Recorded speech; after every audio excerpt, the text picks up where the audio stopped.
On the Talkback Show, on the radio, or whatever audiovisual device you choose to use. Welcome to the GBC podcast, where we talk about the Packers and our hometown of Green Bay. We are the official podcast of the Lot 1 Tailgate Party, which is at Lambeau Field every home game. This is episode 127, created December 9th, 2025. I'm John. I'm in Appleton, Wisconsin. Along with me, Jeff in Minnesota, Neil on the East Coast. Say hello, gentlemen, and tell us what you're drinking. Hello, gentlemen. In honor of Jordan Love's exceptional downfield passing against the Bears, tonight I'm enjoying the Brewing Project's extra special delivery pastry stout. In honor of our wide receiver turned cornerback turned wide receiver who had a spectacular game, I am drinking the Heavy Seas Brewery Bodacious Blonde.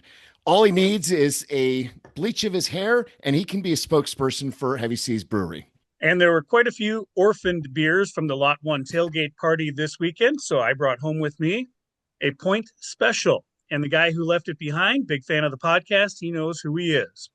All right, you can find us on YouTube and Twitter at Green Bay Chat and Facebook at the GBC Podcast Green Bay Chat. And just the audio is available on Apple Podcasts as well as Spotify by searching for Green Bay Chat. What's the topic? Of course, it was the week in Green Bay, a home game. It was Bears week. The Bears fans came into Green Bay and they walked away with a loss. We'll talk about that first.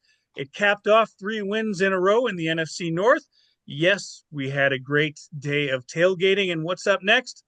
We're heading back to Denver. But guys, it was a beautiful day in Green Bay, 18 degrees and sunny, nice brisk breeze out of the north.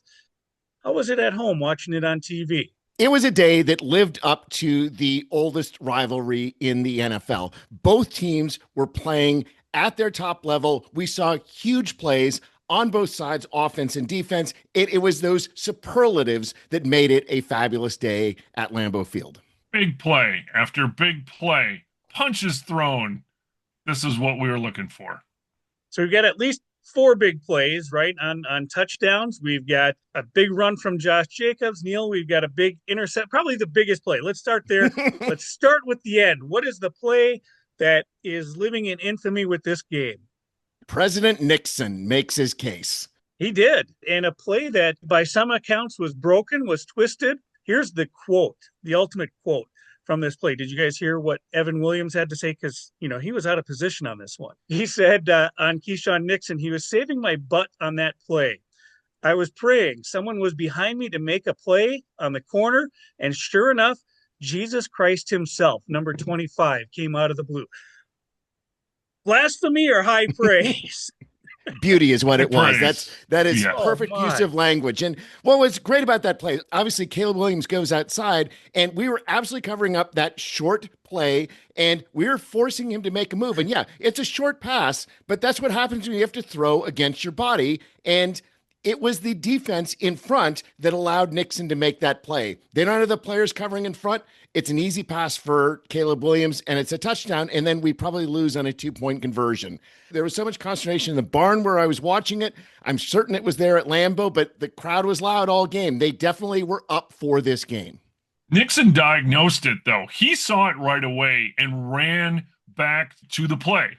And he redeemed himself. He ended up with a game ball. LaFleur had a very high praise for him.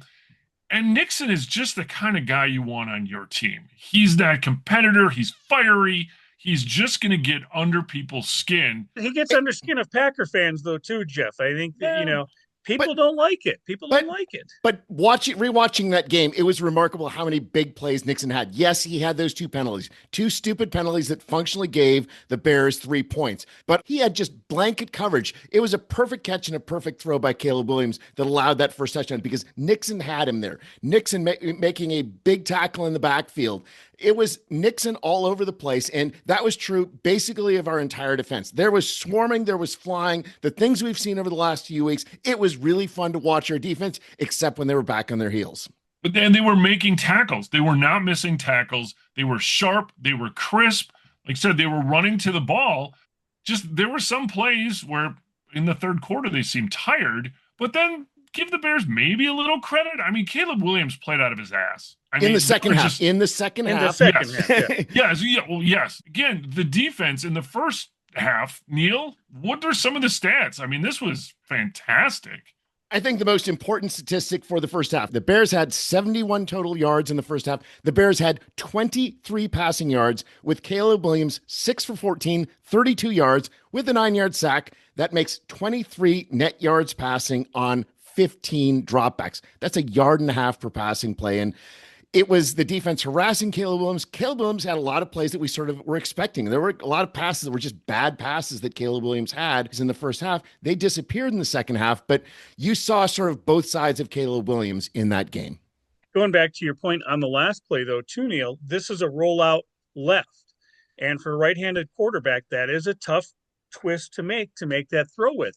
And in that second half, he definitely had some great plays rolling out to the right. Whenever he was rolling right, I was cringing because somehow he's just fast enough to get out of reach, and he found a receiver on a couple of different plays. He definitely has more confidence rolling to the right. Again, natural for a right-handed quarterback. So he does have in that second half, yeah, he's got some decent plays. I mean, the numbers in the second half are great. He's 13 of 21 for 154 yards and 2 touchdowns. That's a spectacular stat line for Caleb Williams. And if he added that up with anything in the first half, you'd say, wow, he had a really great game. But guess what? It's a 4-quarter game, not a 2-quarter game. Well, Neil, don't forget that also in the second half, he did have that interception too. Well, hey, enough about that guy. Yeah, because we've got our guys too. What did our guys do? We talked about our big plays, damn it. We've only talked about the one.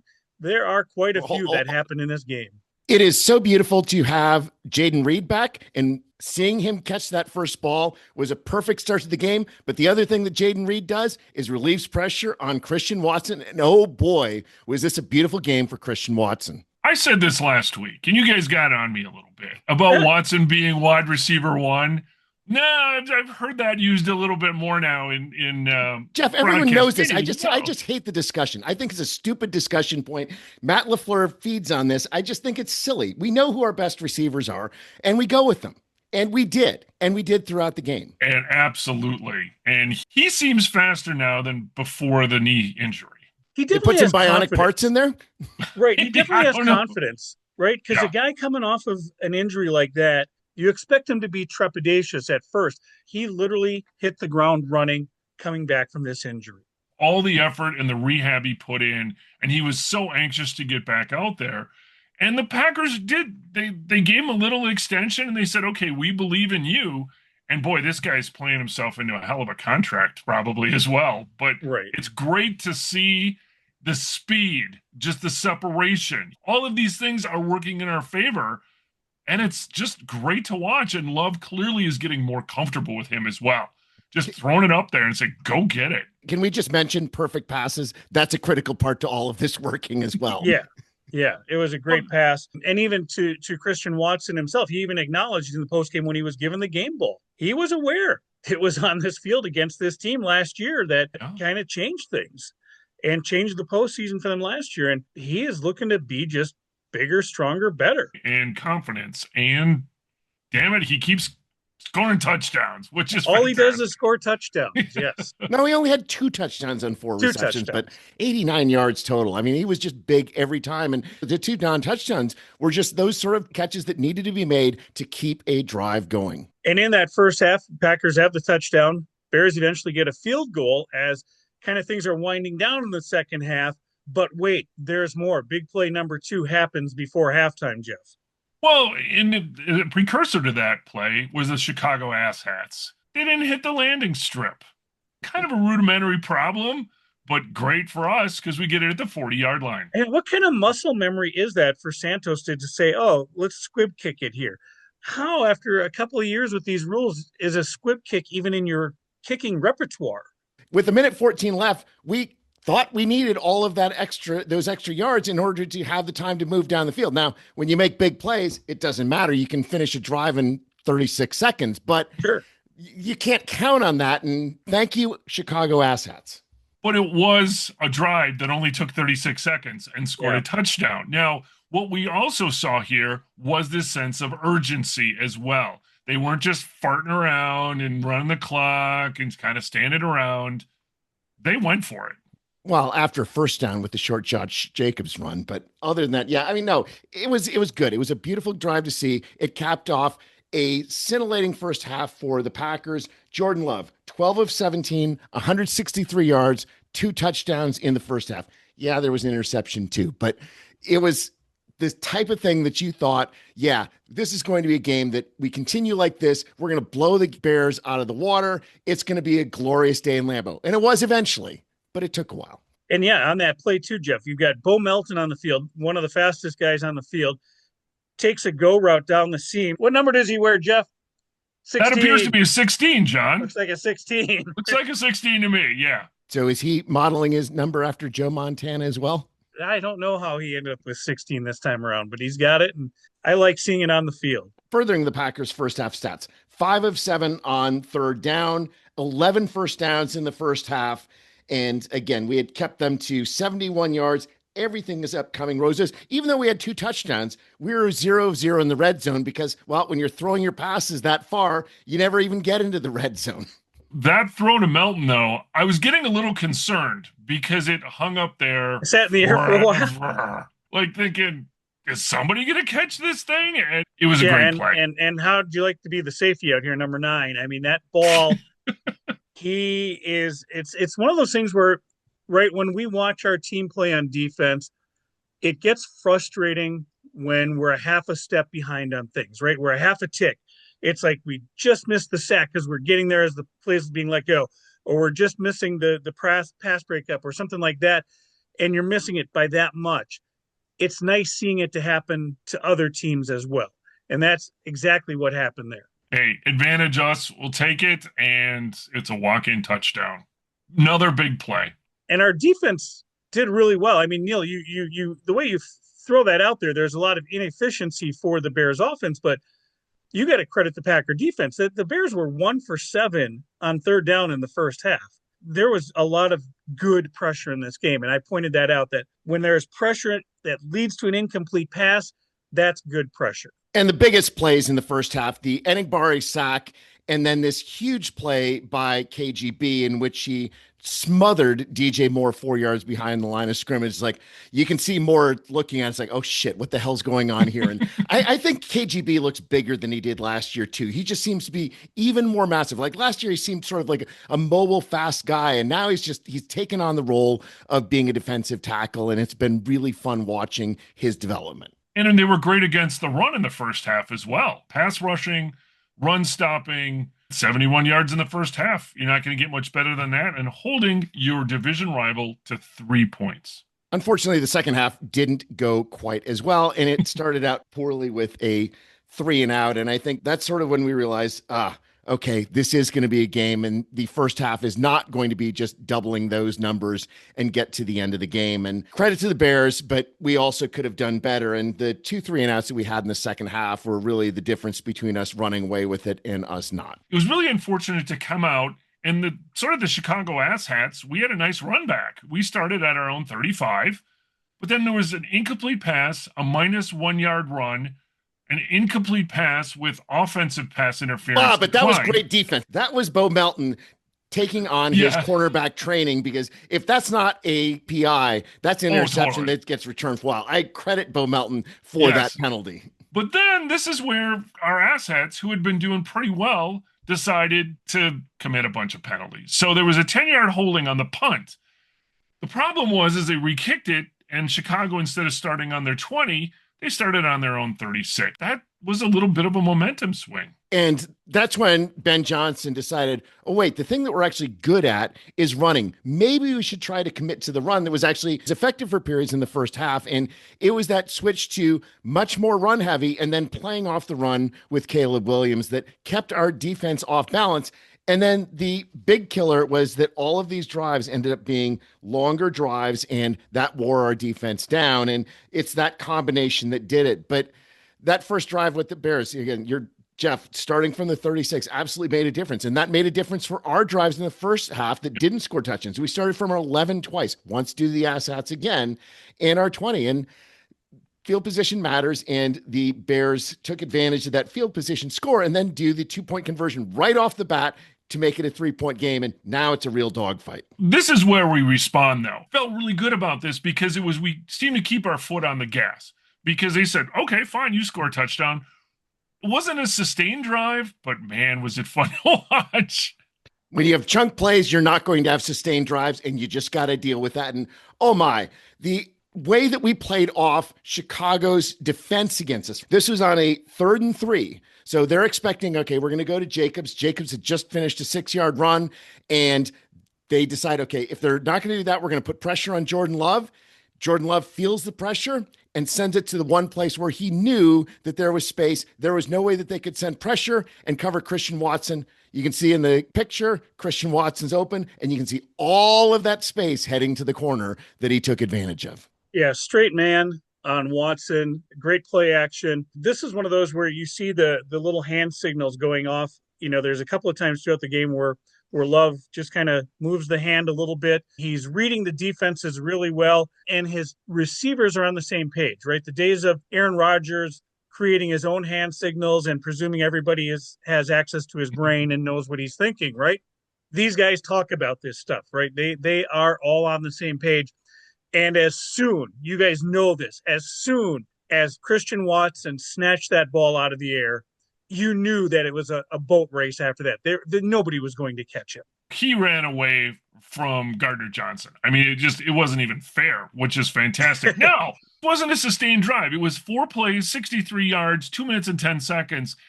And there was something that also happened on this drive that was somewhat successful. We had a jet sweep that actually gained 15 yards. Jeff, I hate to tell you, but that's part of keeping them off balance and not just sort of keying on Jacobs every time and not throwing it every time. I'm glad to see that returning to our arsenal. Yes, but just not 6 or 7 jet sweeps a game. 1 or 2 is sufficient. And I think it's the player, right? Does Jaden Reed make a big difference on this play? I know Savion Williams has that explosive ability, but he's not there yet.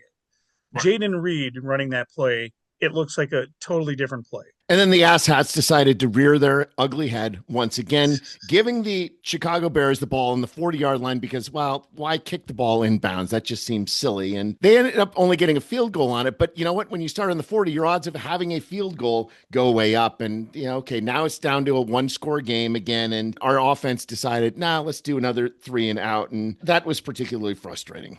No, the asshats redeemed themselves a little bit, or at least the punt team did, because Whelan did have a 50-yard punt down to the Chicago 17. Then this is where we're thinking, okay, they're pinned back.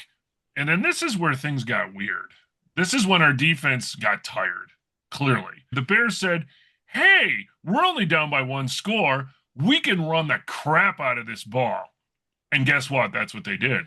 Run 6, run 3, run 9, run 9, run 7, run 7, pass 8, pass 7, run 2, run 8, run 2, and a couple passes in a run, and they score the touchdown. And yeah, they just beat us up with long runs. And I think this is where I'm going to put a little bit of fault on the coaching staff, because when you look at snap counts, what you see is our snap count numbers were really high. And they've got a 17-play drive. On 3 drives, we had only had 10 plays to that point in the second half. So by the end of that drive, it was 34 plays to 10. And it's not surprising that our defense is a little worn down. And you have out of 70 defensive plays, Micah Parsons plays 61. We've got Xavier McKinney, Quay Walker, Cooper, all playing 70 plays. And it just seems that you've got to do a bit more rotation in order to keep those players fresh. Sort of like when Micah Parsons took himself out earlier in the season. That's got to be part of the mindset, because otherwise it seems like the strategy of many teams is going to be grind us down with long drives, limit our drives, but also it's going to wear down our defense because we're not doing that level of rotation. That touchdown drive, Neil, I was counting how many times you said run. That would have been 10. And they get 57 yards, out of the 83 on the ground. And yeah, we looked tired at that point. So what is the best thing that can happen? The offense gets the ball and does put together a fairly sustained drive.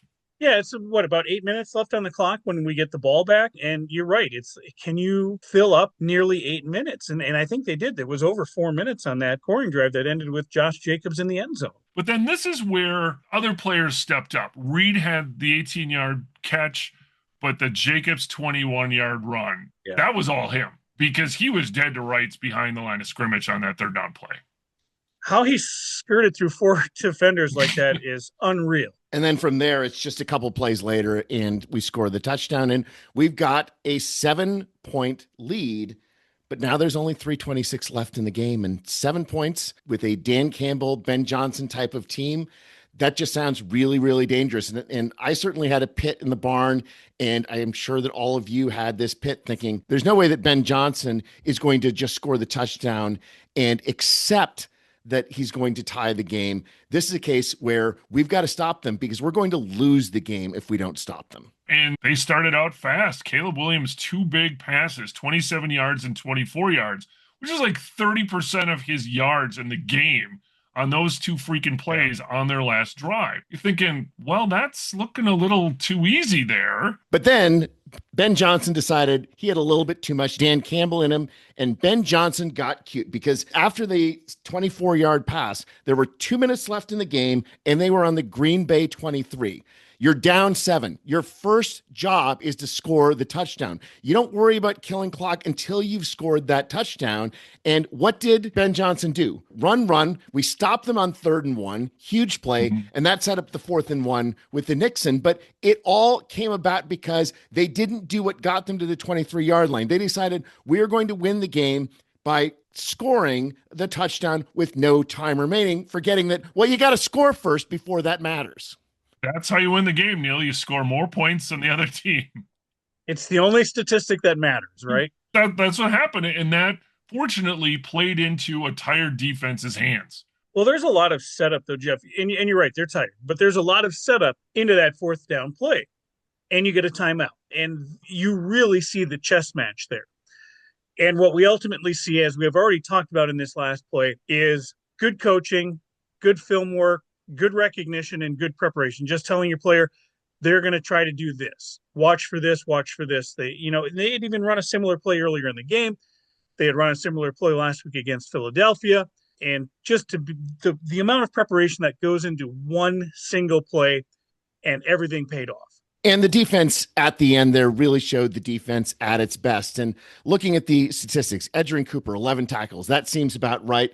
Quay Walker, 9. Evan Williams, 7. I swear Evan Williams had 20 or 25 tackles because he was everywhere in that game. And that flying around component was really what brought us to the point of being able to make that final play. And the great thing about that final play is the reaction. This crowd, everybody was on their feet. There is online no shortage of video reactions. Wherever you get your videos online, you're going to find fan reaction on this one from all different spots in the stadium. The fans were very much into that game. My cousin Chris was in our seats. He said they didn't sit once the entire game. That's great. And yes, Neil, your cousin Chris was at the game. I saw him at the Lot 1 tailgate party. Actually, I spotted him, and the crowd was like really loud. It was kind of a crazy day. And I'm yelling, Chris. And then I remembered we have a mutual friend, Chad, who calls him Jimmy. So I started hollering Jimmy, and he starts looking around. He's like, who is this calling Jimmy?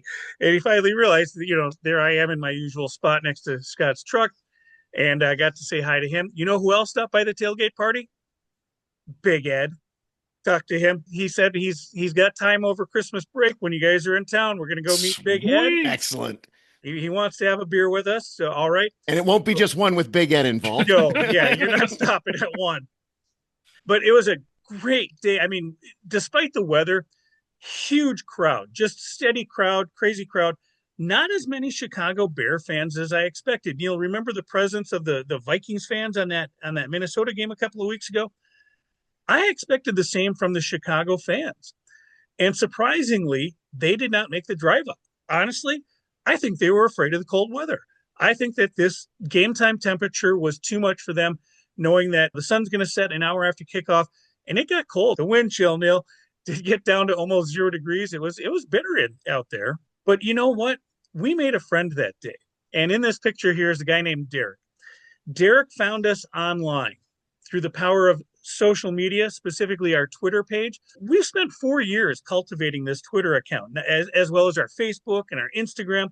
And we're not screenagers, but we're doing all right with our social media. And we ended up getting connected with Derek through some mutual friends, Kate and Janet, and they helped us out to match up with this guy because he was looking for hints. It was Derek's first time to Lambeau Field. He grew up in Alabama. He currently lives in Tuscaloosa, Alabama. So he left Alabama Saturday morning. And I got to talk to him before he left. I said, make sure you bring a couple of layers of clothes.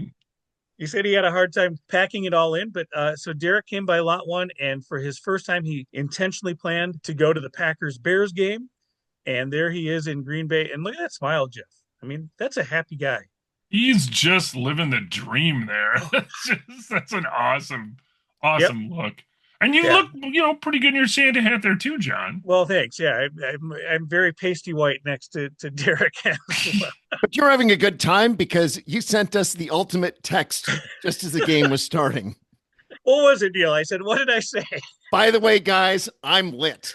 I'm lit. I had a few old fashions. I had a few PBRs. Derek jumped in for a shot ski. Yep, our friends Dean and Karen stopped by. They did shot ski with Scott and me. It's just one of those things where I really like how this location, how this presence has grown. And this is a credit to Scott. He's built this up over 30 years. And now with us being the official podcast of the Lot 1 Tailgate Party, talking it up, putting it on social media, people are finding us. They're finding us. And when we think back to like our childhood, we've said probably numerous times that it's a good thing we didn't all have digital cameras in our hands when we were teenagers. Most certainly. Right? But now it is amazing. How else would we have connected with a guy from Alabama flying in on a Saturday for his first ever game, looking for the right places to go, the right things to do? He gets to us. I knew where he was staying. I said, you want to hit this bar, this bar, this bar on your way up? Come by me, came by us. I said, go around the stadium, go over by the statues and get your picture taken. Go and check out the crowd all the way around. He did the big lap all the way around and came back and he's like, yeah, this is amazing. And you guys are the best. And he loved every single minute of it, Jeff. What's not to love? But you're right. I mean, it's a beautiful day in Green Bay for a Bear Packer game. It brings people together. Being from Green Bay, talking about this, introducing new people, a gentleman from Tuscaloosa, Alabama, who just, happened to stumble across this. That's fantastic. And that's what it's all about. John, the other thing that I heard when you were describing the game is what the Bears fans they were like an extreme version of the Milwaukee crowd. Not willing to show up. It's a later game. Oh, it's too long of a drive to get back to Chicago. I don't want to deal with it. We'll let those other fans go instead. And that allowed the Packers fans to really dominate. Give the Bears fans some credit. The ones that were there were hardcore. They were intermingling. They came in and they knew it was going to be a tough day. And this is huge, right? It's Bears week, and it's going to be the same thing in a few days when Green Bay goes down to Chicago. So, John, being that it's Bear week, did you curate something special for the tailgate party? The only thing I did for them from the Blues Brothers movie soundtrack, I played Sweet Home Chicago, but this was our only December pre-Christmas game. So I've got the Santa hat on, and I got to play my Christmas music, and yes, Mariah Carey, she actually made 2 appearances. That's because some of the people that hang out at the tailgate party really like it. Yeah, they've learned how to lean on John to get the songs that they want. They know a guy, right? They know a guy, yep. So I'm already working on our last game, our last regular season home game and the Ravens game. And knowing you two are going to be there, I'm definitely going to put some special songs together for you as well.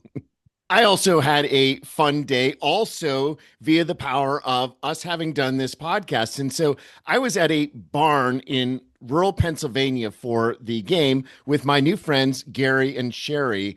And I met them because they happened to be walking in a local park.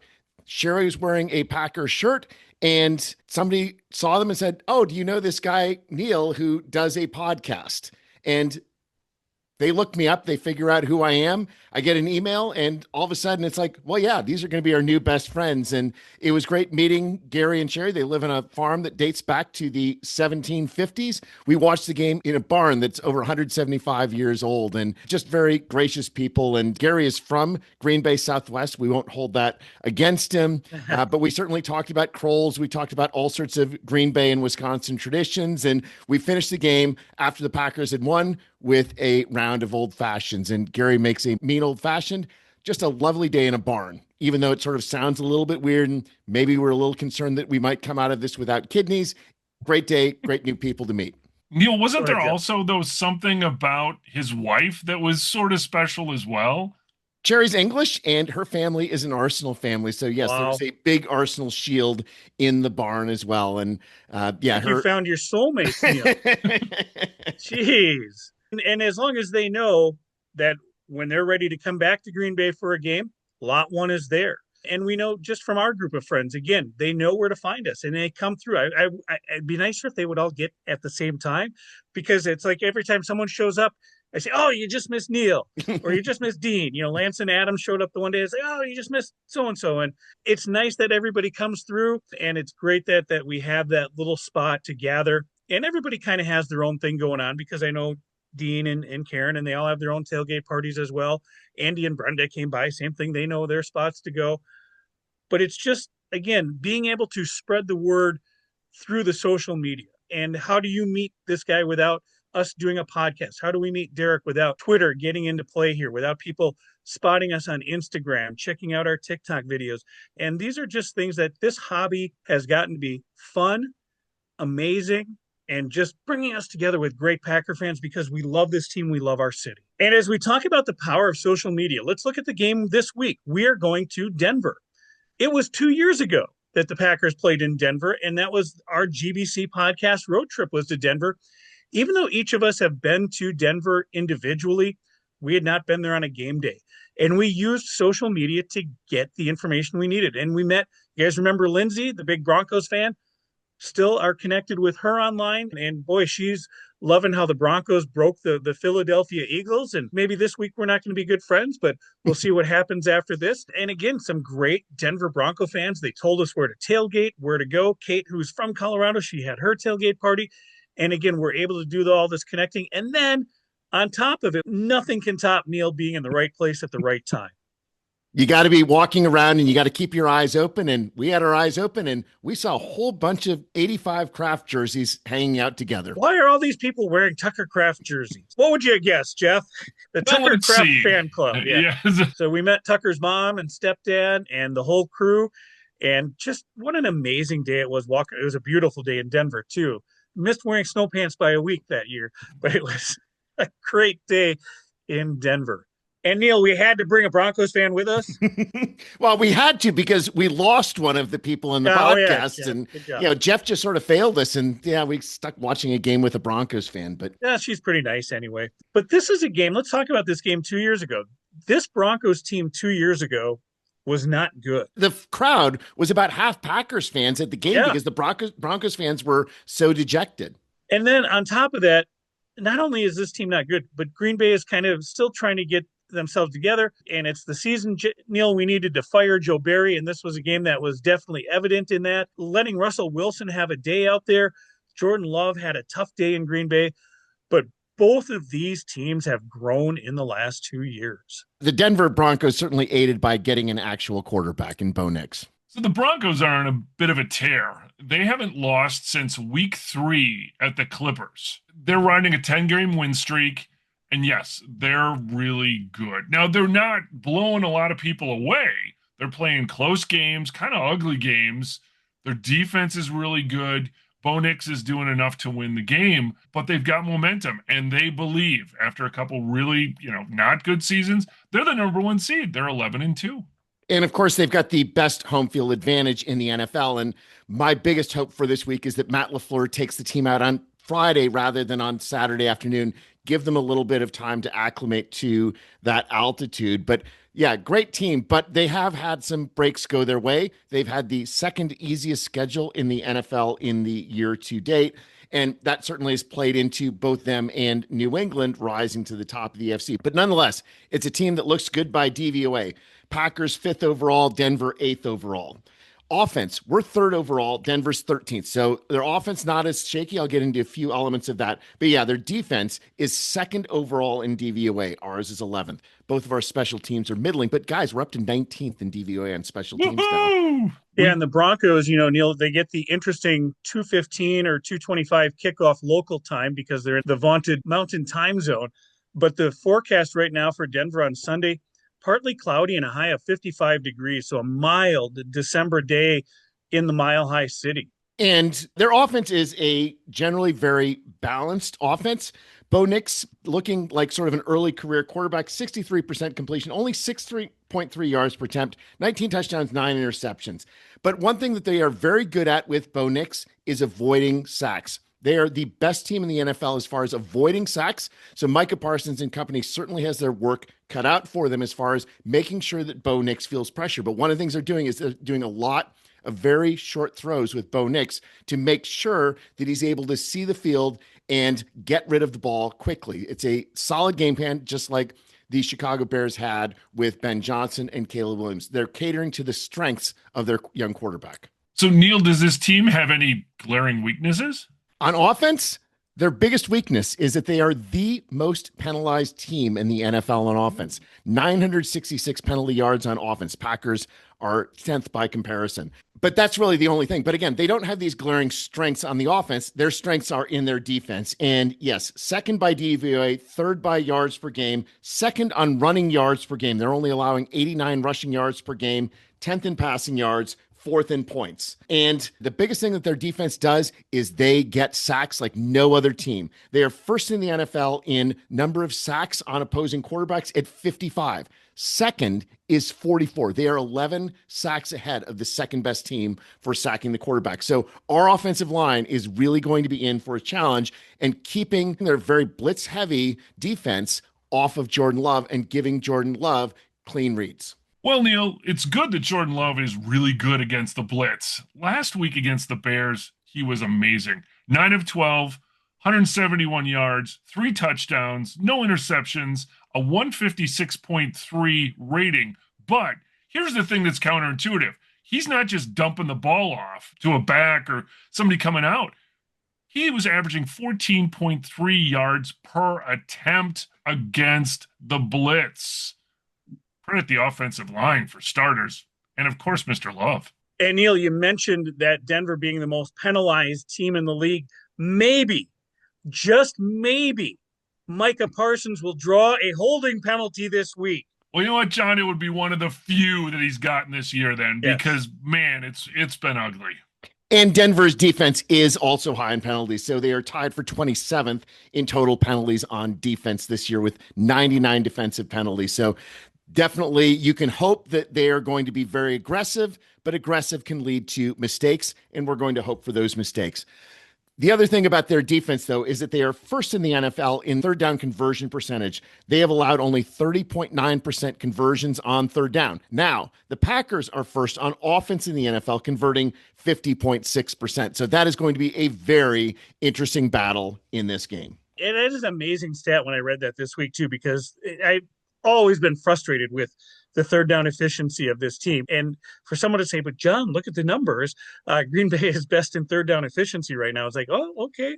I guess I can be convinced of that, but there's always that eye test. And I guess there's that way you feel about the game as well. And as we look at this game, once upon a time, as we did our pregame picks for this week, Jeff, you and I pegged this game as a win going out to Denver.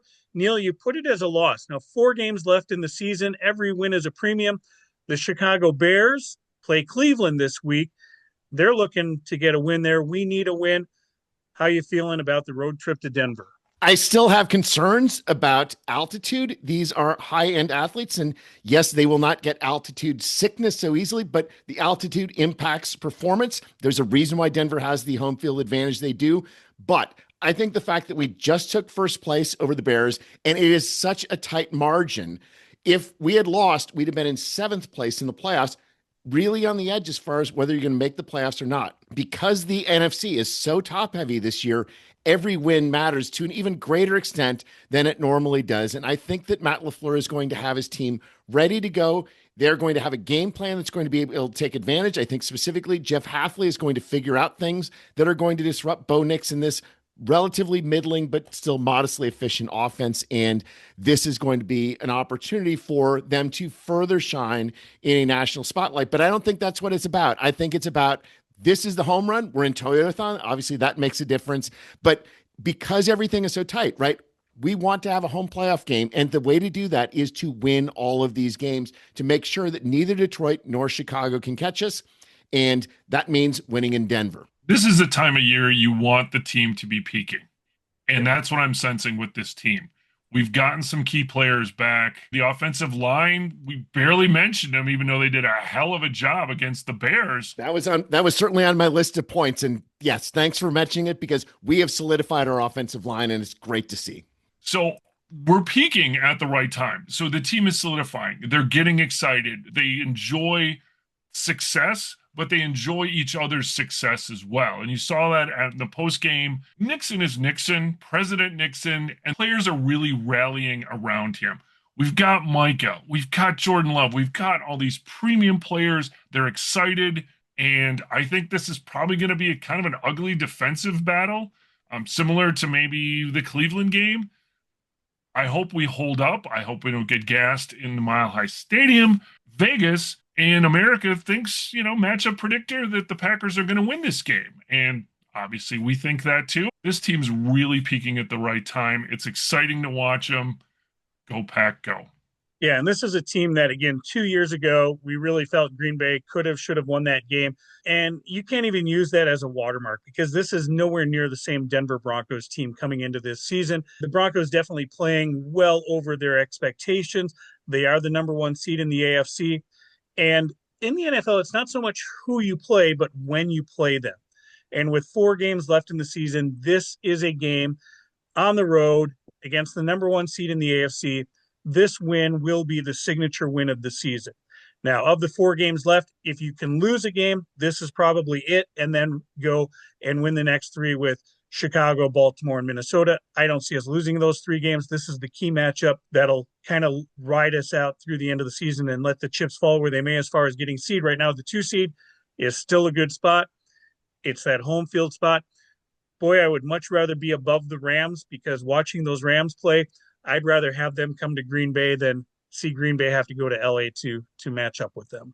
That's actually funny, John, because I actually am not afraid of going to LA. I think that our offense is going to be really efficient in Los Angeles. We know that there would be a lot of Packers fans in Los Angeles. Having our receivers on, not having to worry about slippery turf or ice or anything like that. I think we're fine either way against the Rams. I think that we're going to match up well against them. Yeah, they're a good team, but I specifically, thinking about the Rams and Detroit game this weekend, I definitely want the Rams to win that game, because I want Detroit knocked out. I don't want to have to play Detroit again. And so if that means that we're the 2 seed instead of the 1 seed, so be it. Get rid of the Lions. They're a team that I fear playing a third time. And Neil, let's not get too far ahead of ourselves. The most important game, always the next game, as the Packers head to Denver. Let's get there a day early. Let's get acclimated. Let's play a great game in Denver, and let's go Pack go. If you're watching us on YouTube, please hit subscribe, leave us a comment, find the GBC podcast at Green Bay Chat. That's all one word, and we are all over the social media: Twitter, Instagram, TikTok, Snapchat, Blue Sky, Apple Podcasts, Spotify. On Facebook, it's tweaked a little bit. It's the GBC podcast - Green Bay Chat. And please follow us on any and all of those social media platforms, and definitely visit us at the Lot 1 tailgate party when the Ravens come to town. And may you fully appreciate the magnitude of your impending good fortune. Thanks for joining us. Good night. Night.